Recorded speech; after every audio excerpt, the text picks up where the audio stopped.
Hi all, I'm working in my studio this morning on getting ready to do a couple little projects, and you may already know how to do this. There's probably a lot of videos on YouTube that show you how to make very cool papers with Citrasolv and National Geographic. Look at the great drips on that one. And get all these cool effects, which are completely unpredictable. Papers, some of them still have images, will have images in them. This is going to be a really great something to add into a collage piece. So sometimes images are saved, sometimes lettering shows up and stays inside. Let's see, I guess I didn't have lettering on that one. The lettering still comes through, which is another great element to add to your art. And a lot of times I just add them into my art, like this piece right here that I'm getting ready to work on. This is all National Geographic papers. National Geographic papers here. I'm hoping you can see that. This is kind of a big canvas. I still am working on this, and some of this will end up disappearing, but these are all National Geographic papers that have got me started on this piece. So I wanted to share with you how easy it is to create these papers. Then sometimes I take them and I just make little canvases that I can go back and paint and create something with. And these are really great to create little paintings and have them when you do art shows, art fairs, to have little, $20, $25 pieces of art that people can take with them.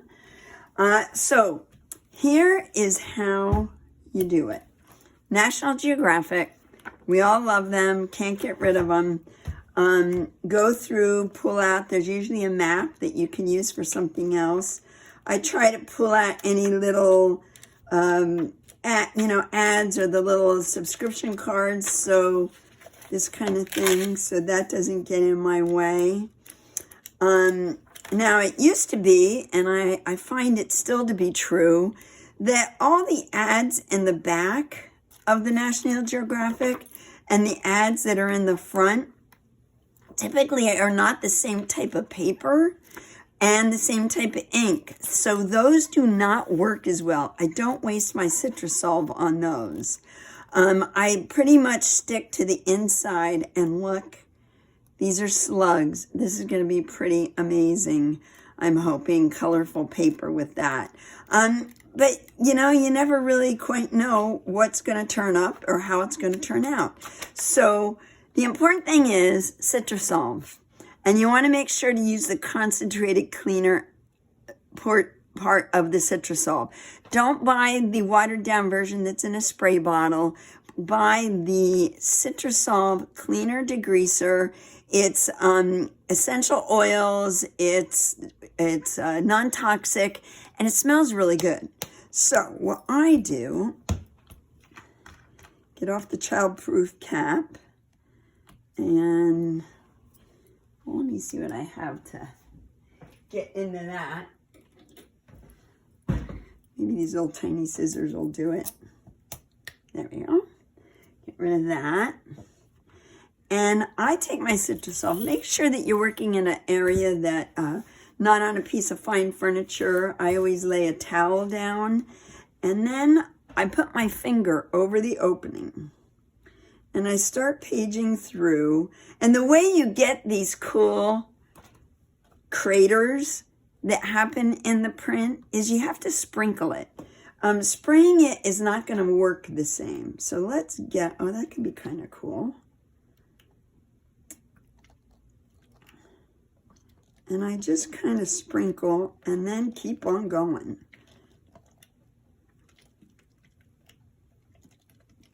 I want to get to those pages of slugs.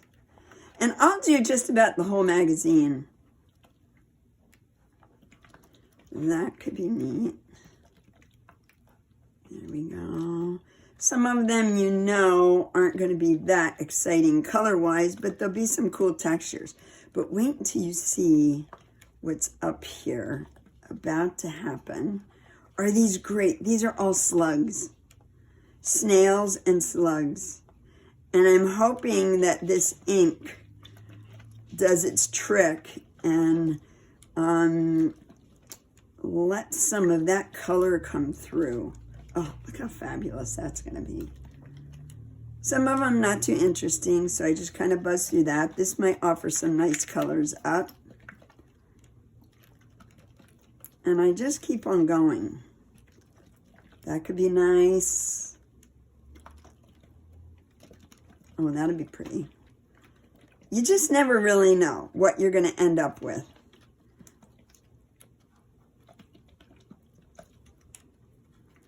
There's Stonehenge. Pretty colors here. And then sometimes you come across, ooh, that's cool.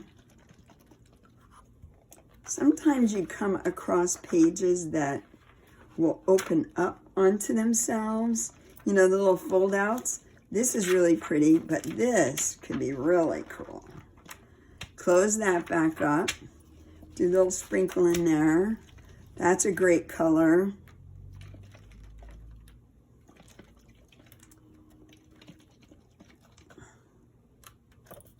Oh my gosh, look at that little frog. I think I found another, maybe not. That just for the color. And look at that great little frog. These I'm not going to even waste my Citrasolv for because I don't know that they'll work. And I think, although that one, if it did, I'd really like it. So I'll sprinkle a little bit on that. So there you go. Then I kind of just press it down. The inks will start loosening up right away. Let's see if I can find one. Oh, maybe not ready. And I'm hoping that this National Geographic is going to work. See, there you go. There's the inks loosening up already. So I'm going to set this aside, and I'm going to come back in about a half an hour, and let's see what we have. You definitely don't want to wait until it's dry because you won't get the pages apart. And I've only used maybe about, not quite a third of the Citrasolv. So you want to make sure that you use enough to get the ink moving, but don't oversaturate. And I'll come back and let's see what we end up with.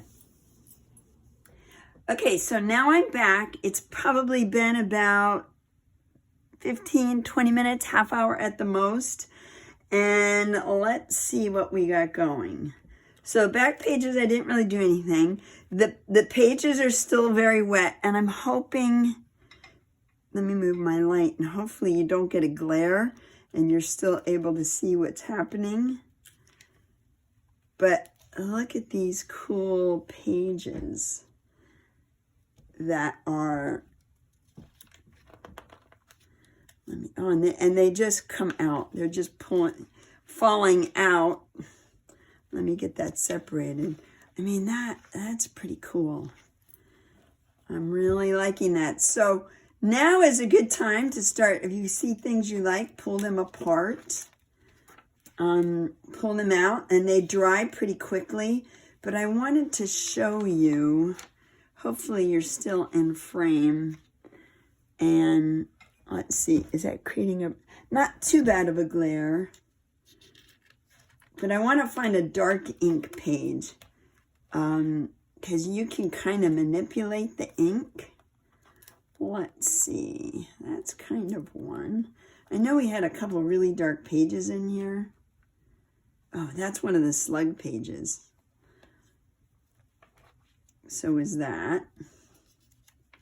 Okay, here's one. So this is pretty dark. So if you take it, your magazine, and you can kind of manipulate, like I'm creating those lines in the ink while it's still wet. And then I could just pull that out, set that aside, really like that. What you're going to have a hard time deciding when they're all dry, which side do you like better, that side or that side? That's got kind of the impression of one of those slugs in there. So When you're doing this also, oh, that's kind of cool right there, living color. That's going to be a nice little add-in for some piece of art. But you're going to want to give yourself plenty of room so you can spread these all out and let them dry. Oh, that's cool. I love this stuff. I love the effects that you get. I mean, look how pretty that is. It's just, they're just wonderful. And you cannot get these prints just by painting. And what I like to do is I like to add them in. Let's see what this was the picture of Stonehenge. Oh, look at that. Oh, yeah, that's cool. Oh my gosh, that is so magical. And you can see the paint dripping. I can also go back and create those little lined effects. I'm imagining I could probably, yeah, I can create some impressions in there, but I really like this just like it is. So let me take those out of there. Beautiful stuff. So give it a shot. Don't forget to use the Citrasolv Concentrated Citrasolv. And National Geographics work best. I've tried other magazines. They don't even come close. So grab some National Geographics, grab some Citrasolv, create papers. From one magazine, you'll have enough papers to last you 6 months, depending on what you're doing. But I hope you do it, and I hope you enjoy it and get the good results that I do, that I have here. I'm really excited to get these into a painting. So thanks for watching, and I'll see you all again soon. Bye-bye.